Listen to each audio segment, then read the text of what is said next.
Super failure. Congressional Super Committee deadlocking over cutting government spending, sending markets sliding. What now? We're asking Iowa's 5th District Congressman Steve King on this edition of Iowa Press. Funding for Iowa Press was provided by Friends, the Iowa Public Television Foundation, the Iowa Bankers Association for personal, business, and commercial needs. Iowa banks help Iowans reach their financial goals. For decades, Iowa Press has brought you policymakers and decision makers from across Iowa and beyond. Now celebrating 41 years of broadcast excellence on statewide Iowa Public Television. This is the Friday, November 25 edition of Iowa Press. Here is Dean Borg. Attention right now is focusing on the U.S. Congress, the Super Committee failing to agree on trimming $1 trillion in federal spending. Opinion polls ranking public approval of Congress below 10%, and a general election less than a year away. Well, that's just for starters, but you get the idea without mentioning anything else. Things aren't rosy. Accentuating uncertainty is the fact that all 435 members of the U.S. House of Representatives are up for re-election now, or for election, and in newly reapportioned congressional districts. In Iowa, shifting population is costing the state one representative, cutting the Iowa House delegation from the current 5 to 4. And the new 4th congressional district adds a northern Iowa tier of counties and the city of Ames, but generally includes a section of the state now represented by Steve King of Chiron. But former Iowa First Lady, Democrat Kristi Vilsack, is challenging Republican Congressman King's bid for a 6th term. Congressman King, welcome back to Iowa Press. Thanks for having me back, Dean. I appreciate it. And across the Iowa Press table, Associated Press senior political writer Mike Glover and Radio Iowa News Director Kay Henderson. Congressman, let's start with what Dean mentioned at the Super Committee in Congress. What does it say about Congress that a Super Committee, which turned out to be maybe not quite so super, couldn't solve something as basic as balancing a budget? What does that say about Congress? Well, as you know, Mike, I voted no on that debt ceiling increase deal that created the Super Committee that set up the vote on the balanced budget amendment and rolls it into sequestration. I'd had some experience with Super Committees in the past, and each time, if you put 6 Democrats at the table with 6 Republicans, and you figure that they're going to somehow come up with some kind of compromise solution that's better than you can produce if you have actual majorities in the House or the Senate, just the formula was wrong. And I predicted that, I actually thought they would produce a proposal, they would feel the public pressure to produce a proposal, but I never believed, and I predicted that it will not pass the House or the Senate, and it won't become law. So I did not have a lot of my political capital invested in it, or emotional capital, either one. It has unfolded pretty much actually better than I thought. If you expect it's going to fail, there is no reason to go through the next 30 days of debating a proposal they would offer before it failed. And I guess I'd ask a follow-up question then. Are we better off because the committee couldn't come to some kind of agreement? Is it better off to have no agreement than some of the proposals that were trotted out before? And of course, that depends on what the agreement might have been. But and in my opinion, that first, we didn't address the problem. This is the unspoken analysis here, that they continually talk about baseline spending. Baseline spending is the projected increase in spending. We came into this year with about $14.3 trillion in national debt. We're at over $15 trillion now. With baseline spending projection in 10 years, we would be at $28 trillion in national debt. If the debt ceiling deal actually does follow through all the way through, we're only at $26 trillion in national debt in 10 years. That's not nearly good enough. We have much bigger problems in this country, and we fail to address them by telling ourselves we are, by assigning it to a super committee. By this failure, the phrase "do nothing Congress" has been tossed about quite a bit. Isn't that an accurate description of Congress, not only because of the super committee failure, but because of the inaction that's happened thus far? Well, I would say from the House perspective that we sent some 15 jobs bills over to the Senate where they're stacking up on Harry Reid's desk like cordwood. I've been very busy myself. We have action going on in committees and on the floor constantly. So the House is acting. Now, you can argue whether you appreciate or approve or agree with those policies, and I would say there are many things stacked up in the Senate that aren't being moved, but that is what you will see when you have large Republican majority in the House, a less of a size of a Democrat majority in the Senate, and a Democrat president. This is a split government that we have. It does bring about inaction. We had a watershed election last year that swept in 87 new freshman Republicans, most of them very conservative, more conservative than we've seen in the House in a long, long time. And we are now engaged in more often stopping bad ideas than we are able to convince Harry Reid of our good ones. Well, there are those who say it's been very lucky for Congress that the stock market isn't operating all week long because of the Thanksgiving holiday, because the stock market isn't necessarily reacting very well to this inaction and what happened this past summer. As a congressman, what sort of role do you think you should play in regards to making some sort of reassurance to the stock market that Congress can actually do something? Well, I think reading the stock market, if the people that are doing the investing would argue that the reason that the Dow Jones Industrial Average isn't soaring upwards is because Congress hasn't acted within the super committee, I think they give themselves a little bit too much credit. They predicted that if we didn't increase the debt ceiling, there would be a downward spiral. We did increase the debt ceiling, and we had the downward spiral. So those predictors were 180 degrees off. I think some of the metrics we should look at are this chronic unemployment that we have, over 14 million people. And also, I'll give you a number that I'm not hearing from anybody else. I have dug this out in my insomnia nights out of the Department of Labor's website. These 300 million plus Americans that we are, now, the total of those who are of working age, not in the workforce, has surpassed for the first time 100 million Americans, simply not engaged. Some are homemakers, some are retired early, and many of them are on the 72 different means-tested welfare programs that we have. We should be measuring this lack of productivity. Part of our job needs to be to increase the average annual productivity of each of our people so that our GDP will grow. We're not focused on that. We're spending money we're borrowing from foreign countries instead. Let's get back to the super committee and what now? I asked that question earlier. Built into the legislation creating the super committee were dire consequences if they didn't come to some recommendation. Are you in favor of maybe modifying and mitigating those dire consequences? And because they're big defense cuts. Well, Dean, I have from the beginning been concerned about those big defense cuts, and I think the last analysis I saw predicted about $592 billion in automatic defense cuts out of this roughly $1.2 trillion in the sequestration formula of the automatic cuts.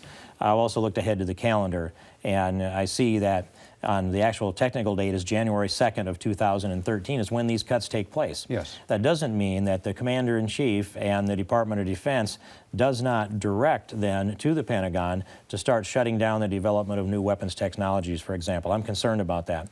Maybe fail to grow our intelligence systems, which I think we need to grow, some of those things. So it does diminish, but it's not as draconian. It gives us a chance to do this. An election at a little less than a year from now that will usher in new people in the House, new people in the Senate, and I think likely a new president. There will be those 17 days in between the Congress gaveling in on January 3rd and the inauguration of the new president for Congress to act, and there will be that first 100 days perhaps of the new presidency will give us a chance to start putting this on the right track. I've yet to see, though, the proposal that takes us to a balanced budget in a reasonable time. And these cuts that we call draconian, and I may have been also one who had done so, do not yet get us to where we need to be to get a balanced budget one day sooner rather than later. And you've raised a question I think is basic to all this. Isn't that, in fact, what's needed, another election? In fact, Washington is gridlocked right now. You mentioned it, Democratic Senate, Republican House, Democratic President, nothing's getting done. Isn't it time for an election? Isn't that the only solution to this gridlock? I think it is, Mike. I think that we want to hear from the American people. I saw those 87 freshmen come in, right, and they're full of vigor and ideals and ideas, and they're freshly tested. They've come out of the business world, a lot of them, and so their background is fantastic. They just have not been there long enough to blend together all the things that they know from their background that you have to learn on top of that about government.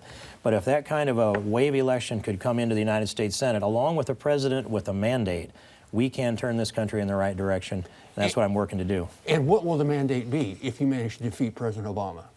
Well, first mandate really will be repeal Obamacare. As I listen to these Republican presidential candidates, I cannot think of an exception to plank number one being repeal Obamacare. That, by the way, would save us in the short-term budget window if we would just stop the increased spending to Obamacare, $1.379 trillion in that same budget window. So that would solve the problem that the super committee could not solve. But I think that's agenda number one. Agenda number two for the next president, I hope, and I can't predict this, would be to articulate a balanced budget amendment that can be passed by the Congress, by the new Congress. It won't pass this one, we know, and sent to the states for ratification. That'd be the second item on the list, and along the way there are a number of others, but those are two very big ones. And I know you don't like to think BBA. about this, but what if you don't get him? What if Obama gets reelected? I remember a pastor once saying, make no provision for failure. If you fail, you should fall flat on your face. I would turn my focus on success, and the provision for failure I've not made and don't plan to. Well, let's talk in detail about this Republican presidential race. This past week, there was a debate at which Newt Gingrich, who seems to be the flavor of the month candidate right now, articulated a policy toward immigration which he described as humane, whereby people who have been in the United States for a long time, who've not broken laws, and he cited 25 years and have become a member of the community, should have some way of staying here legally. In your view, is that an appropriate response to the illegal immigration problem in the country? I think if Speaker Gingrich had that to do over again, he might couch his language a little differently at a minimum. I wouldn't agree with him on that policy. I think that when you give people even a promise that they can stay in the country after they're here illegally, you become more of a magnet, and it is a form of amnesty, and more people will come in counting on that. We've said, actually, we think of the '86 Amnesty Act. There have actually been 7 amnesties when you start counting at 1986 up until today. Many of them smaller, along different visa categories. But that magnet of if you can get here into the United States and stay here long enough, sooner or later you'll get enough political power to be granted a pass to stay in the United States. It's wrong to do that. And to draw the line at wherever it is, I don't think he actually drew a line. 25 years, 3 generations involved, go to church on Sundays, that's not going to come out in any legislation that I know of. And you've been taking a strong position on this issue, and Gingrich has now. Does this take Gingrich off your radar screen? Makes it harder, Mike. How much harder? Well, I don't really know that yet because it's still measuring against the other candidates too. But that piece is something that concerns me because the rule of law is one of the essential pillars of American exceptionalism. And if we let the rule of law be eroded, and if we allow people to be rewarded for breaking the law, and by the way, these people probably had false identification, they were working illegally, they maybe just didn't get arrested in a quarter of a century. So I think that principle, the rule of law, needs to be examined, and I'd like to hear Speaker Gingrich speak to that. We're only 6 weeks out. I mean, it sounds to me like you're taking him off your table. Well, I moved a little bit away last night when I heard the debate. Are you actually going to make an endorsement? Okay, I wish I knew. I thought I knew. I thought in June I would, without any doubt, and I was looking for September or October as a good time to come to that conclusion. And this is a different race than we've ever seen before. Of course, there's different candidates. I like and respect them all. They all have something to offer, and it's harder than I thought it would be, and it was very hard the last time. But I came to a conclusion last time. I still hope to come to a conclusion this time. Well, the way you're judging them this time is generally by debates rather than knocking on doors and holding town meetings in Iowa, because there are many more debates this time, and that's where the Gingrich comment came out. Do you like the way this campaign this time for the nomination is shaping up in that you're getting your information from debates? I do like that, and from my standpoint, I've been engaged in this for a long time. January 6th of this year, we sat down and decided that the caucus was starting too slowly in Iowa.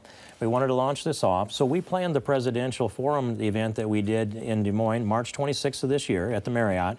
And it was full C-SPAN coverage from 9 in the morning till 5 o'clock at night. And we had 5 presidential candidates agreed. Rick Santorum got called back when he changed planes. But it was a successful event. And our plan then was, let's go to New Hampshire and do the same thing, then to South Carolina. So I've actually been Iowa, New Hampshire, South Carolina, and then Houston, Texas a couple of weeks ago to moderate that Lincoln-Douglas debate between Speaker Gingrich and Herman Cain. So I've been wrapped up in this in a lot of ways that I didn't think I would be 4 years ago. I have been talking to the presidential candidates about the issues in the debates, candidates, but also they've been working hard in Iowa. And we need to give credit to the people that have worked the hardest. And that's going to be Rick Santorum, who's been to all 99 counties. Michelle Bachmann would be in there as a close second as how hard they've worked here. We'll see how that's rewarded on caucus. We've that rated your them on how list? hard they're working. Rate them now on who's likely to get the caucus win out of Iowa, the top two. I cannot call that at this point. This 6 weeks, if you think how fast that turned 4 years ago or in previous races, I can't make that call. But I'd like to believe that being here in Iowa, doing the face-to-face campaigning, building that kind of support in the counties the way these candidates have, I'd like to think that pays off. If it doesn't, it'll diminish the caucus. Let's look forward. The Iowa caucuses have played, you've mentioned that you've been in a lot of places. The candidates have been in a lot of places. There have not been a lot of candidates come to Iowa, set up shop here, build a home here, and focus solely on Iowa. What's the future of the Iowa caucuses? It seems that they're having less impact in this cycle than they've had in the past. Well, I was worried about the Iowa caucus building up to the straw poll. I thought that 2 or 3 weeks out, it was a bit iffy as to whether we were going to get good participation in the straw poll. And so the effect of the straw poll sets up the caucus, and it was a very successful straw poll in Ames on August 13th. I believe there were 2,000 more people that showed up there than 4 years earlier. So that's a very good sign. But the results that come out of Iowa make a big difference on our success. Now, if we continue to punch 1 or 2 and perhaps 3 tickets to New Hampshire, and if one of those people becomes president of the United States, they know also that they're speaking to the rest of the nation from Iowa as they come in here and work. But if we, for example, if we support someone for president who doesn't have support down the line, then the historical judgment will be that Iowa's caucuses have been diminished. And so I want to anoint a president from here if we can. 4 years ago, Iowa Republicans picked Mike Huckabee, and he went nowhere. What happens if Iowa Republicans in this election cycle pick somebody who goes nowhere? Well, I think we end up with a weaker caucus in 4 years than we have this time. But Mike Huckabee made a tremendous run at it. He just knew he wasn't competitive in New Hampshire. I think that was a calculation that he wasn't ready to play there because he probably didn't expect to do quite as well as he did here in Iowa. He did compete intensively in South Carolina. I was down there, and had Mike Huckabee emerged in South Carolina, he might well have been the nominee. Okay. And by the way, he's got a Fox gig, so he didn't fail. Well, he got something out of it, just not the nomination. One last question about endorsements. You have been working with Michelle Bachmann in Congress on a number of issues. Is it telling that you haven't endorsed her thus far, that she doesn't have your full support? I hope not. We have worked closely on a lot of things, including repeal of Obamacare. I mean, this is, so you get down to the 2 people in the whole United States Congress that have put the most into repealing Obamacare. That's Michelle Bachmann and Steve King. You look at the press conference, that's in quotes, that grew into a rally. We did actually 3 of those. That was us together. If you're such close colleagues, why aren't you out there on the hustings telling people to vote for her? Well, part of this is the test. And we agree on issues all the way down the line. And I have long said that shaping a presidential candidate is the process. It isn't just picking the best individual, but it's the process. And so I have not gotten to that point yet where I've come to the conclusion internally that it's the right thing to do that. I agree with her, though, on the issues all the way down the line. Well, back to Mike's question about the relevance of the caucuses. You said, I want Iowa to pick a president. Which one of the candidates who are campaigning here could be president? Everyone, obviously, but you know, who can't be might be the other part of that question. And I don't know that I can give that answer at this point. But as we watch them go up and settle down, they have all improved themselves. They haven't diminished themselves. They've all improved. And I want to see this presence. I want to see the presidential component. But a couple of things that hold me back are, first, I don't yet see a presidential candidate that's laid out a financial plan for America that fixes this financial problem that we are in. I am calling upon them to do that, put that plan out. Second thing is, I haven't heard yet from any of them the Shining City on the Hill speech that lets me understand that they have the vision for the destiny of America. Those 2 things are a couple of things that could help settle me on a candidate if I heard them. And we've talked a lot about presidential politics, but there's some politics in your future. You have an opponent coming up. Yeah, you remember her, Kristi Vilsack, former First Lady of Iowa. You've spent a lot of time campaigning around the country. You've spent a lot of time campaigning in presidential politics. You spent a lot of time outside of the 4th District. How seriously are you taking her? Well, I take the re-election effort for the new 4th District very seriously. And at this point, each of us don't know whether we would have a primary opponent or not. And so I don't Well, want to. betting is neither one of you going to have a primary. That is the betting, but I don't want to presume that. I'm a candidate, so I don't presume that. And I'd turn my focus to that after the primary, should we both be nominated. But I won't deny that the anticipation is it would be Steve King versus Christy Vilsack. And absolutely, I take it seriously enough to put out some effort to raise some money the last quarter. Because I'd seen what was coming, and when I see the money coming from outside the state, I think it's important to raise the money inside the state from primarily future constituents. But you are, even though it's a new district, it is the most Republican of the 4 congressional districts in Iowa by a mile. That leads some of us to think you're not taking it all that seriously, that you think it's a done deal.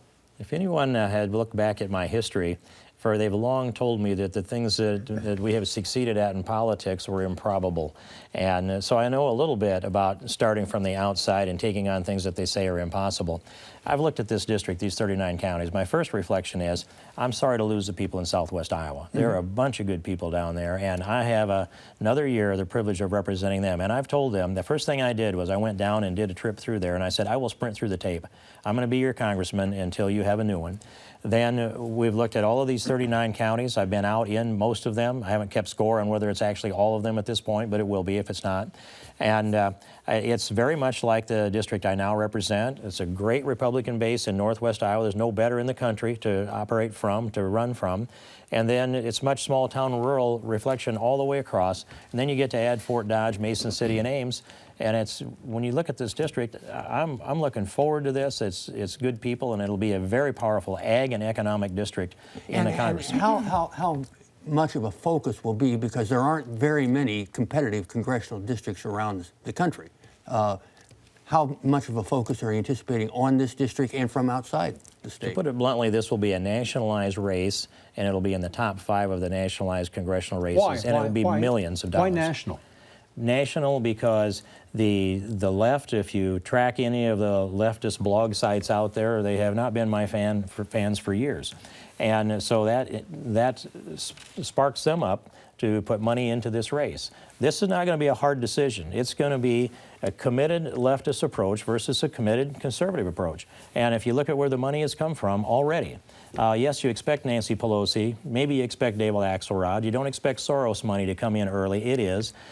So when I see that coming from all over the country, and some, if my numbers are right, as near as we could determine, about 76% of that money in her campaign came from outside the state of Iowa, and many of them are those national interests of very left organizations. How are you responding? And I'll get to you in just a second, Kay. How are you responding in getting your own campaign getting ginned up? Well, we're building organizations in all 39 counties. But what about the money? Well, last quarter we raised over $400,000. That was more than anyone in the Iowa congressional delegation, and it was in the top 5 in the whole Congress. So that's not too bad a response, I would say, and we'll see how this next quarter comes out. This past weekend, Christy Vilsack gave a speech to Iowa Democrats in which she criticized you, and I thought I would take some of her criticisms to you and let you respond. First of all, she criticized you for saying that the unemployed shouldn't be allowed to vote and only property owners should be allowed to vote. Well, wherever she got that quote, it's wrong, and she should check her sources. Secondly, she criticized you for voting against flood relief for people in your district and for voting for cuts to Social Security and Medicare. In that instance, I think she was referring to the Ryan budget plan that was developed by the House Budget Committee chairman. She's got to get a lot better research staff. The Ryan budget plan doesn't touch Social Security.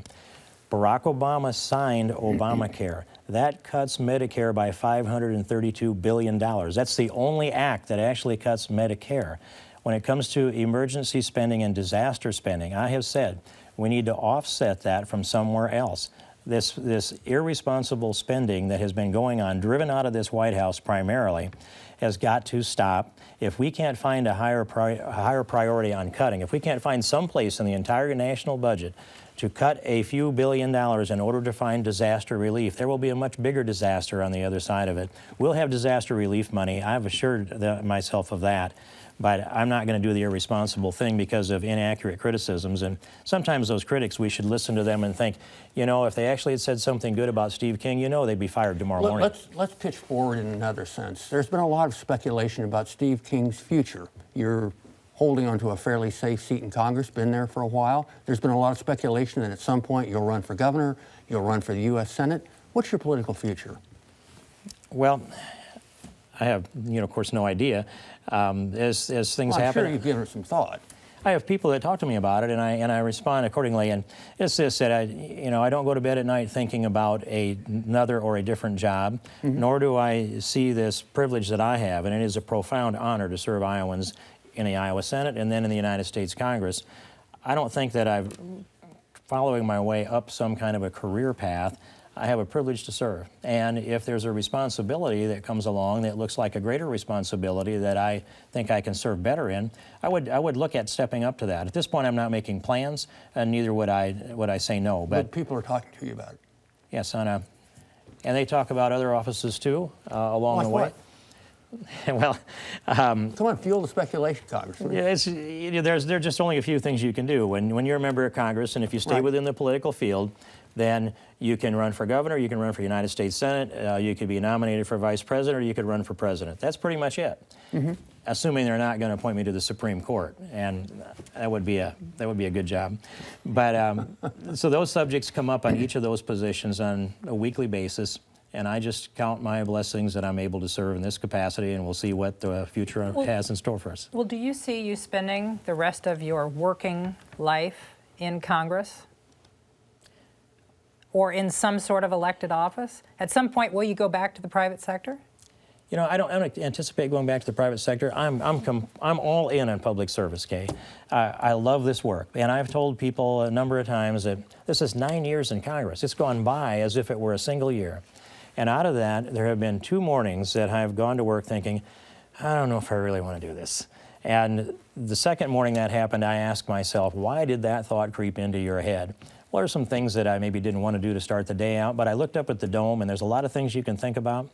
But what I thought about was, I know there are at least 1,000 people in the air right now that paid out of their children's inheritance to buy 2 hotel rooms and a round-trip plane ticket to fly out here to spend 15 minutes talking to a member of Congress's staff. It matters a lot to a lot of people every day, and this is important work. It's hard to measure, it's hard to get the approval, but it's important work, and I do count those successes by bad ideas that we kill and good ideas that we advance. And why is Congress under 10% approval? Well, it's not something that I can control, for one thing. But there's a national conversation going on about a do-nothing Congress. I think that if it's better to do nothing than it is to do the wrong thing. And so we do have gridlock now, and the gridlock, we'll see what happens in the next election. Whether it's how do you punish Congress?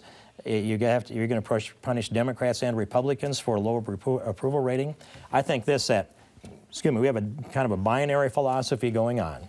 And the question before our nation is, are we going to continue to go down the path of this Keynesian economist on steroids who is in the White House, or are we going to revert back to Adam Smith, supply-side economics, and production to get us out of this rather than consumption? We have to leave it there because we're out of time. Thanks so much for being with us today. Thank you, Dean. On our next edition of our Iowa Press, we're talking with Iowa Democratic Senator Tom Harkin, getting his perspective on the decisions facing the nation both in Congress and at the polls. But an important change next week because of special programming on this channel where you usually watch Iowa Press. Next week's Friday night program with Senator Harkin is going to be on our IPTV Point 3 channel. But then Sunday morning's 11:30 rebroadcast back on the usual IPTV Point 1. I'm Dean Borg, and thanks for joining us today.